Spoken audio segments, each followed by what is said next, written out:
taliska ciidanka booliska Soomaaliya ayaa sheegay in nidaam cusub ay marayaan askarta ku soo biiraysa ciidamada booliska Soomaaliya. Wariyaha Farxiye Maxamuud Yuusuf ayaa warkan inoo faafahinaysa. ciidanka booliska ee dowladda federaalka ee Soomaaliya ayaa waxa inta badan ku biira dhalinyaro aad u fara badan iyo dad kale oo doonaya inay ka mid noqdaan ciidanka booliska.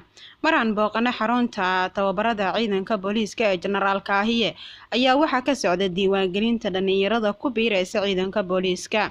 Sareeyo guuta Garaad Nuur Cabdulle ayaa ugu horeyn waxa uu inooga warbixiyay hababka kala duwan ay marayaan dhalinyarada ka mid noqonaysa ciidanka booliska. habka ciidanka booliska uu u qorto ciidan dhibow ah aan wax yar idinkaga sheego tababarka horta sidiisa waxa la qoraa ciidan marka baahidu ay jirto ciidan loo baahan yahay waa inuu jiro ciidankaasna waa in ay la marsiyo shuruudo ciidanka booliska u qoran oo kala ah in caafimaadkiisu jir ahaan iyo maskax ahaanba uu aad u wanaagsan yahay.